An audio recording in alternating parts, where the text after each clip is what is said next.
ये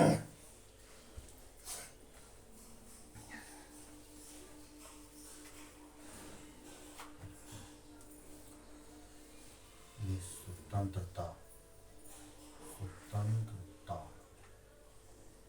ये गड़बड़ हो गया था। चलिए, मौलिक अधिकार का वीडियो हमने एक कल भी बनाया था, उसके आगे ये वीडियो है आपके लिए, जो कि आगे आने वाली जो परीक्षाएं हैं उनके लिए ये फायदेमंद रहेगा, जो हमारे भाई लोग कंपटीशन देने जा रहे हैं।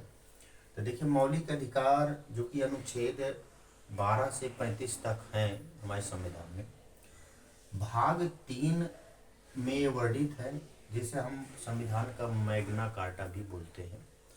और कहाँ से लिए गए हैं? संयुक्त राज्य अमेरिका से ये लिए गए हैं। ये प्रश्न आया करता है कि संयुक्त राज्य अमेरिका से क्या लिया गया है हमारे संविधान में, मौलिक अधिकार लिए गए।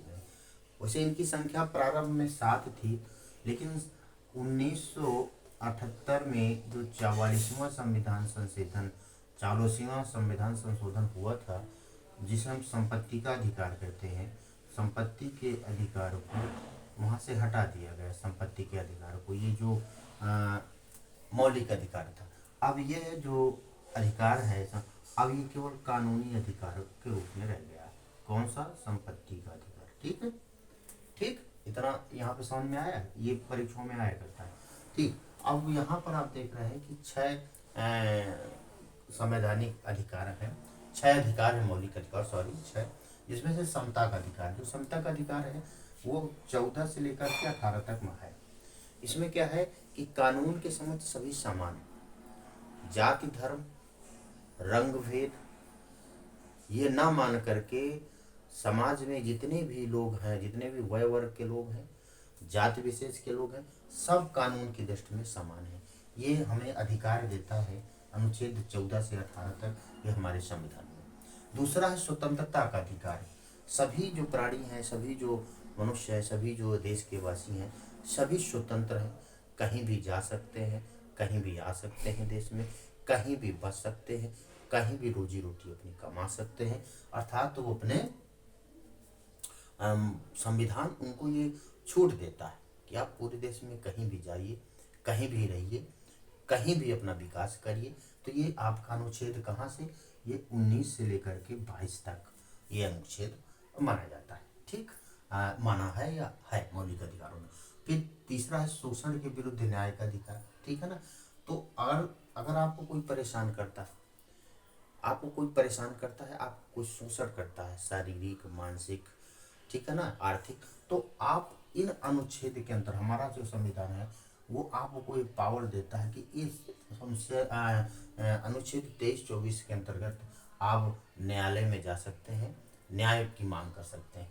धार्मिक स्वतंत्रता का अधिकार, धार्मिक स्वतंत्रता का अधिकार का मतलब यहाँ पर है कि जो अनुच्छेद जो 25 से 28 तक है, तो ये क्या कह रहा है? ये धार्मिक स्वतंत्रता का अधिकार कह रहा है कि हमारा जो धर्म है, हम अपने धर्म को मानने की स्वतंत्रता है।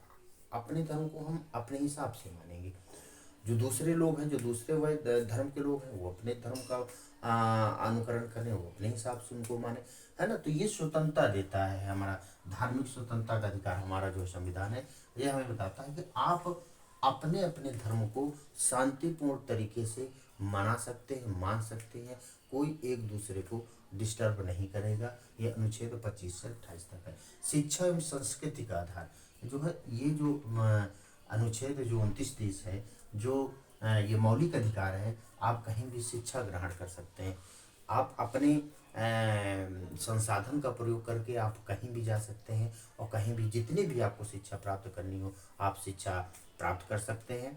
और आपकी जो संस्कृति है, आपके जो त्यौहार हैं, आपकी जो परंपराएं हैं, आप अपने हिसाब से उसको मना सकते हैं। यह अनुच्छेद 29 और 30 आपको आगे वो जो है पावर देता है। इसके बाद संवैधानिक उपचारों का अधिकार, इसे कहते हैं संविधान की आत्मा। अनुच्छेद 22 को जो है संविधान की आत्मा कहा जाता है। क्यों? क्योंकि यही एक अनुच्छेद है संविधान की आत्मा। ये आप देख लीजिएगा, आत्मा, ठीक है ना।